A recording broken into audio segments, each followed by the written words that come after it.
नमस्कार, आप देख रहे हैं मधेपुरा खबर। छात्र संगठन आयशा की ओर से गुरुवार को शहर के वार्ड 2 में प्रेस कॉन्फ्रेंस आयोजित की गई।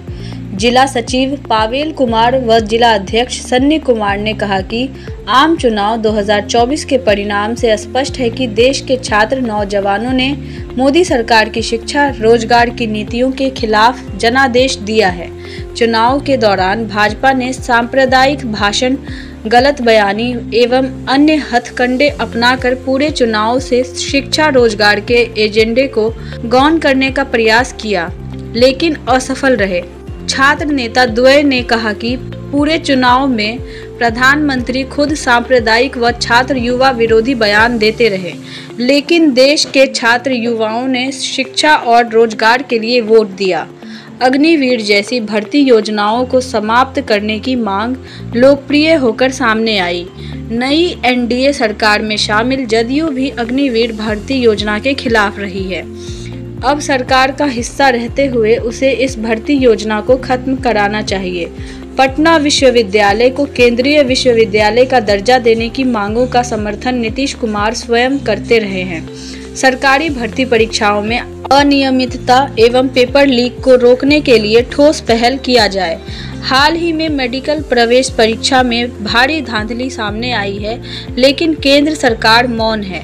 मौके पर आयशा के राज्य उपाध्यक्ष नीरज यादव, आयशा नेता मनीष कुमार, प्रिंस कुमार आदि मौजूद थे। आज इस प्रेस कॉन्फ्रेंस को आयोजित करने का अहम मुद्दा है और अहम बिंदु पे हम बात करेंगे कि केंद्र में जो तीसरी बार एनडीए की सरकार बनी है, हमेशा से जब चुनाव की बिगुल फूंकी गई तो ये केंद्र की सरकार जो बीजेपी की सरकार है और हमारे प्रधानमंत्री माननीय मोदी जी हमेशा से छात्र विरोधी और युवाओं को ठगने का काम हमेशा प्रचार प्रसार में किए।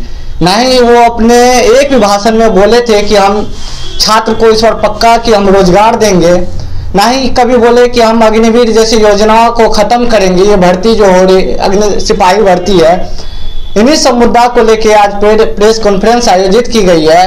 हम सरकार से मांग करते हैं, ये जो आज अग्निवीर भर्ती योजना है, ये देश का एक अभी ट्रेंड चल रहा है कि इस योजना को हटाया जाए।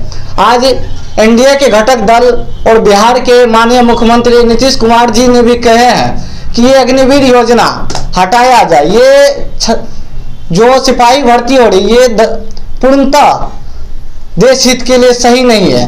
साथ ही जब हमारे माननीय मुख्यमंत्री नीतीश जी हमेशा से बोलते आ रहे हैं कि हम पटना विश्वविद्यालय को केंद्रीय विश्वविद्यालय बनाएंगे, आज मौका है कि आप एक बहुत बड़ी पार्टी के रूप में एनडीए के घटक दल में है। हम चाहते हैं एनडीए की सरकार से कि पटना को केंद्रीय विश्वविद्यालय की दर्जा दी जाए, और हम चाहते हैं कि आज जब से 2014 से ये बीजेपी की सरकार आई है तब से पेपर लीक की मामला आम सा हो गई है। ऐसा कोई राज्य नहीं बचा है जहां पेपर लीक नहीं हुआ हो। पहले तो राज्य में होती थी, लेकिन अब तो ऐसा हो गया कि केंद्रीय एजेंसी की भी जो भी केंद्र की जिम्मेवारी जैसे संस्थाएं है वहां से भी पेपर लीक हो जाती है। आप हाल ही में देखे हैं कि नीट की एग्जाम में पेपर लीक की मामला आई हुई है, लगातार आंदोलन उस पर चल रही है। आपने देखा सीबीएसई के एग्जाम में केमिस्ट्री का क्वेश्चन लीक हो जाता है। ऐसे विभिन्न पेपर लीक मामले हैं जिससे विद्यार्थी पूरे उग्र हो चुके हैं कि हम इतने पढ़ाई कर रहे हैं कोटा जैसे शहरों में, इलाहाबाद, दिल्ली जैसे शहरों में रह के, लेकिन आखिर जब परिणाम के दिन आते हैं वहाँ लाखों लाख करोड़ों रुपया में क्वेश्चन खरीद के और जो मेरिट वाले छात्र है उसे ठगा जा रहा है।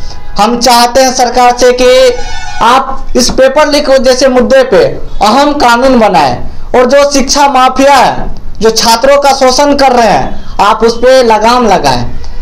तीसरा है कि जो नई ये FYUP कोर्स आया हुआ है सभी विश्वविद्यालयों में, हमारे विश्वविद्यालय में भी चल रही है, बिहार में भी ये लागू हो गई है कि 4 साल वाला स्नातक कोर्स। यहाँ पे एक तो फीस वृद्धि के नाम पे लूट हो रही है, दूसरा सेशन के नाम पे इतना पीछे चल रही है विश्वविद्यालय। फर्स्ट सेमेस्टर का एग्जाम हुई है, आज 1 साल से ज़्यादा हो गई, अभी तक एग्जाम का परिणाम नहीं आया पूर्णतः। तो इन्हीं सब मुद्दा को लेके हम केंद्र सरकार से ये मांग करते हैं कि आप अग्निवीर भर्ती योजना को खत्म करें, जैसे पहले से आ रही है ये उसी तरह बहाली हो आर्मी में। और दूसरा हमारी है कि पटना विश्वविद्यालय को केंद्रीय विश्वविद्यालय की दर्जा दे। मेरा नाम पावेल कुमार, जिला आयसा सचिव मधेपुरा।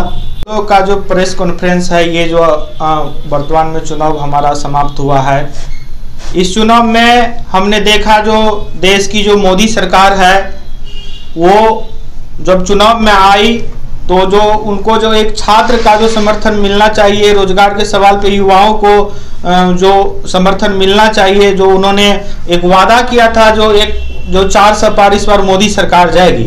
तो हमने पूरे चुनाव में देखा जो तमाम जो छात्र का मुद्दा था, रोजगार का मुद्दा था, किसान का मुद्दा था, उन्होंने इस मोदी सरकार को 10 साल के जो काम काज को देख करके नकार दिया। आज जब मोदी सरकार इस देश में पुनः सरकार बना ली और एनडीए की सरकार बनी है, जो पूरे चुनाव में उन्होंने सांप्रदायिकता का बयान दिया, सांप्रदायिक ध्रुवीकरण को लेकर के वोट मांगने का क्या काम किया, उसको भी यूपी में जनता ने नकार दिया। अब सवाल है जो युवाओं की रोजगार की। हमारी मांग है जो देश में जो सरकार मोदी सरकार अग्निवीर लेकर के बोली है, जो हम अग्निवीर को सोचेंगे, तो हमारी मांग है जो अग्निवीर योजना को खत्म किया जाए। एक पूरे देश में चुनाव की मुद्दा बनी रही अग्निवीर योजना। दूसरी बात है जो भाजपा सरकार जिस प्रकार से बोल रही है, जो हम शिक्षा को लेकर के काम कर रहे हैं और करेंगे आगे, तो देश में जो एनईपी लागू किया गया है, न्यू एजुकेशन पॉलिसी, उसको मोदी सरकार खत्म करे और शिक्षा का जो उस शिक्षा की जो हाल बर्बाद हो रही है, दुर्दशा हो रही है, उस पर काम करे। देश में जो जितने रिक्त पद बचे हुए हैं, अभी 30 लाख लगभग सरकारी रिक्त पद है, उस पर भर्तियां पुनः करे। हमारे पटना विश्वविद्यालय को बार बार नीतीश कुमार जी पटना केंद्रीय विश्वविद्यालय का दर्जा बनाने की मांग कर रहे थे। अब वो एनडीए गठबंधन की हिस्सा है, इतना दिन तो नहीं थे, लेकिन आज जब उनके साथ है तो अग्निवीर योजना पे नीतीश कुमार भी अपनी चुप्पी तोड़े। और बिहार की जो युवाओं के सवाल है, रोजगार का सवाल है, उद्योग का सवाल है, अपना जीविका पार्जन का सवाल है, इस पे सरकार काम करे। आगे हमारी लड़ाई अभी जो मेन मुद्दा था वो हमारा है जो पेपर लीक हो रहा है बार बार, चाहे शिक्षक का बहाली हो, दरोगा का हो, बिहार का हो। हाल फिलहाल में नीट का एग्जाम हुआ, उसका पेपर लीक हो गया। एजेंसियां जब एक भी परीक्षा विश्वसनीयता ढंग से नहीं करवा सकती है, निष्पक्ष नहीं करवा सकती है, तो फिर देश में मोदी सरकार किसका विकास हो रहा है? मोदी सरकार बोलती है जो सबका साथ सबका विकास। जब नीट जैसे एग्जाम का पेपर लीक हो गया देश में, तो सरकार उस पर कोई ठोस पहलकदमी ले, नहीं तो बार बार जो छात्र इतने गरीब किसान के बच्चे मेहनत करके करते हैं, उसकी भविष्य बर्बाद हो रही है। नीट एक बहुत बड़ा स्कीम है, इसको रद्द किया जाए। यही हमारे मुख्य जमीन सवाल थे। क्या नाम है? नीरज यादव, राज्य उपाध्यक्ष ऐसा।